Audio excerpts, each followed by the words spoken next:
Hey everybody, Kyle Sasser here, and it's everybody's favorite time of the month. That's right, it's market statistics time.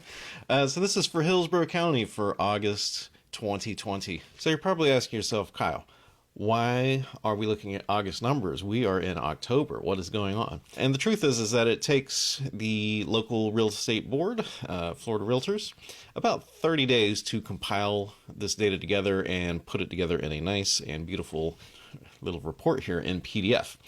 If you would like a copy of this report in PDF, just click the link below, sign up there, and you'll be able to download links. I also send them out via email if you sign up for the newsletter. So a few things with these numbers. One is that we do compare year over year. So we are comparing August 2020 to August 2019. And the reason we do that is because if we were compare month over month, we would basically be at the whims of the normal ebb and flow of the real estate cycle during a year. For example, more people buy and sell a home whenever the school is not in session versus right before school starts. A lot of people do not decide to buy or sell their home. So if we compared August to July, we would have to have some way of taking that into an account. So that's the reason why we look at year over year. Just makes it a little bit easier to evaluate where the market is currently.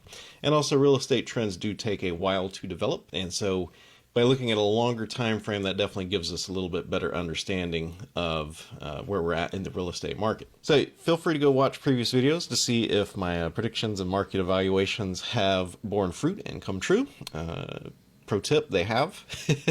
Anyone that has been watching the real estate market recently knows that the real estate market here in Tampa Bay is superheated. So the reason for that is that there just is not as many homes for sale, but the number of buyers has maintained throughout this pandemic.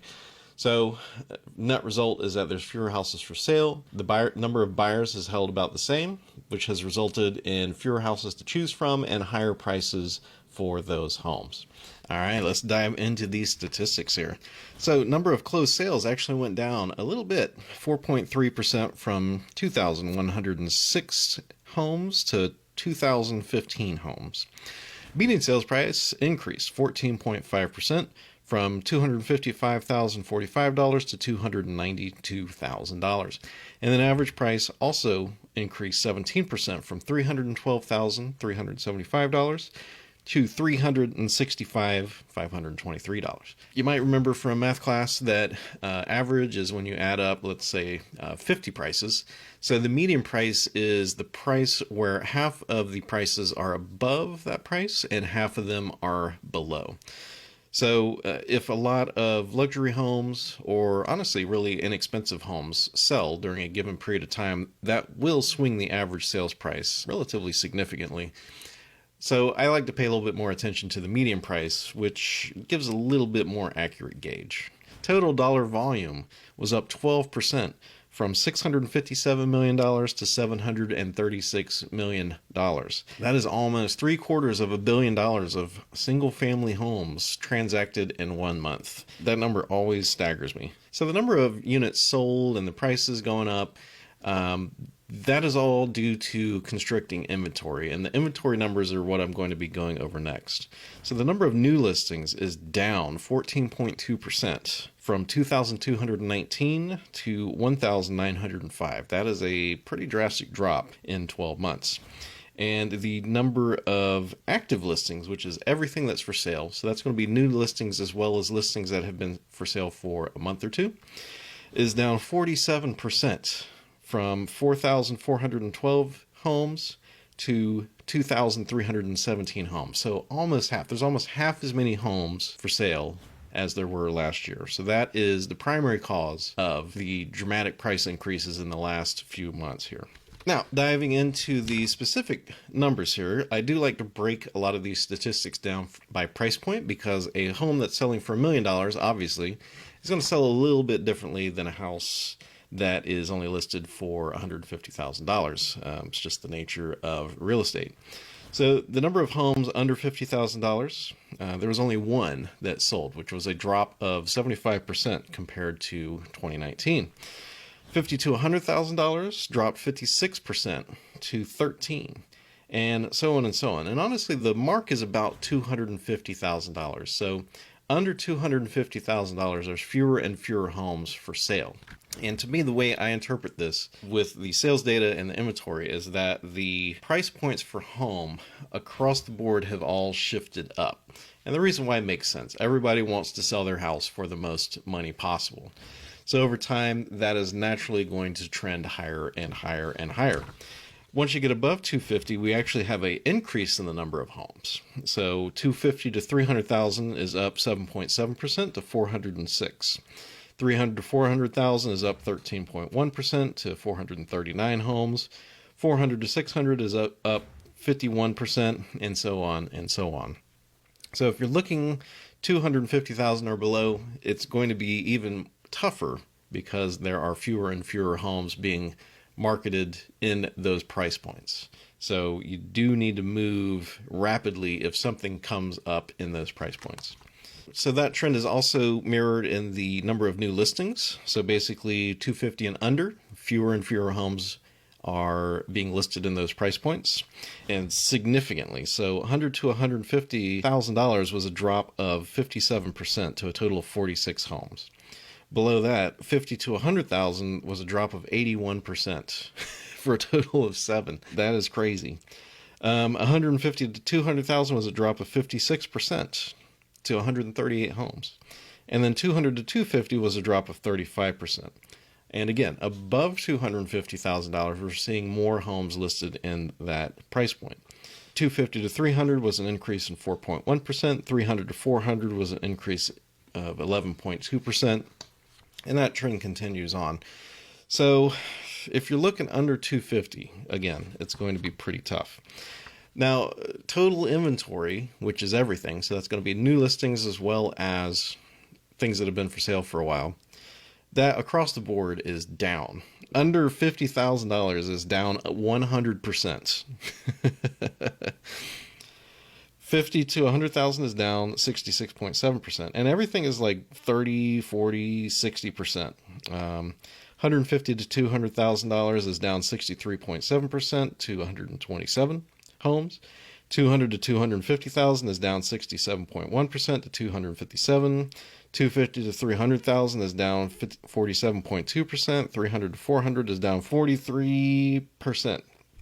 400 to 600 is down 36.2%. So yeah, just inventory across the board. It's not concentrated in one particular price point. Inventory across the board is down. And then the last page here, which I like to call the doom and gloom page. So this is covering foreclosures, short sales, and bank-owned properties. One thing to remember with this is that we have had a moratorium or a ban statewide on foreclosures. So these numbers should be taken with a little bit of a grain of salt. I don't believe those have been released quite yet, or at least the courts, the floodgates have not opened from the courts yet on those. I know that there's many of them are in process, or there's pending foreclosures or something like that. But so far as stuff actually hitting the foreclosure sale process, I don't believe those gates have quite opened.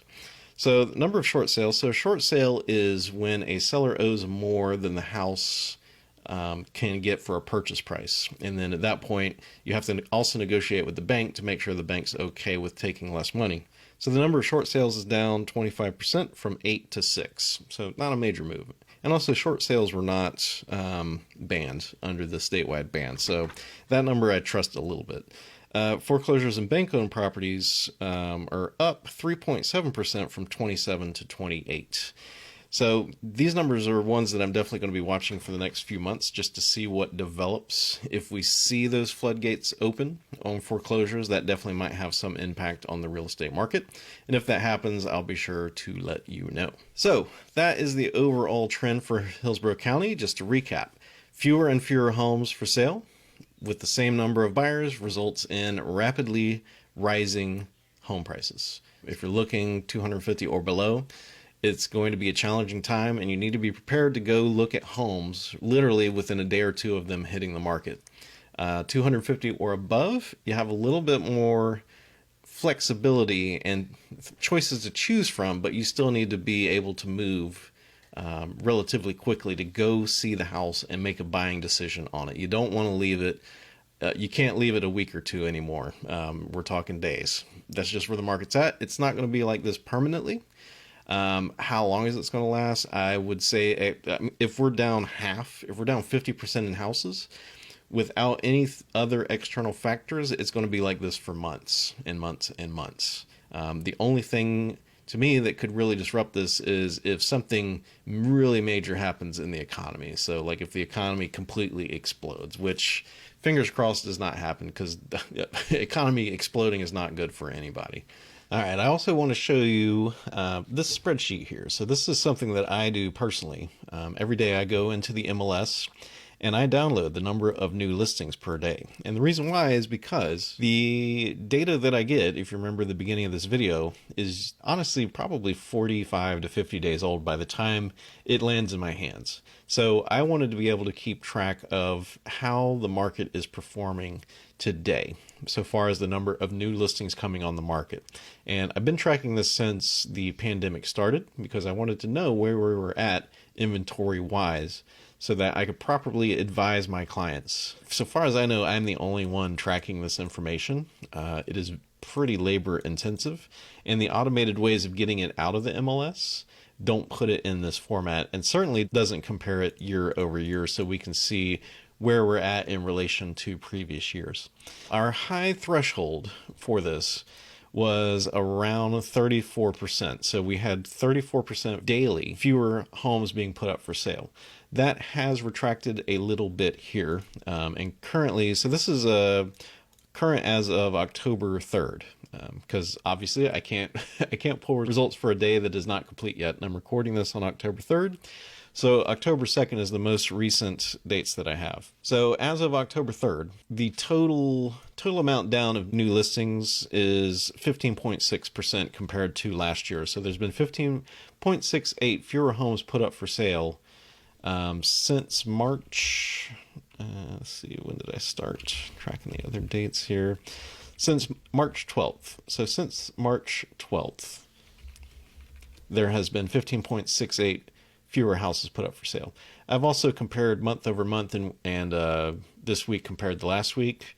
The weekly one is obviously mostly for my benefit, just so I can see ebbs and flows. Currently, we're down 6.3% compared to last week, but honestly, that fluctuates just based on a month to month basis, or actually a week to week basis. So I wouldn't give that much credence. Last 2 weeks is probably a little bit better metric, and we're down 10%. And then current 30 days compared to previous 30 days, we are down 3.3%. So we're doing better than we were around March, April, when we were down 30% basically across the board. But we're still down even today, which is in line with what the market statistics reports told us. But this just brings those numbers to a little bit more current. So I did want to give you this update as well. If you have any questions on how I come about any of this, feel free to leave me a comment or send me an email.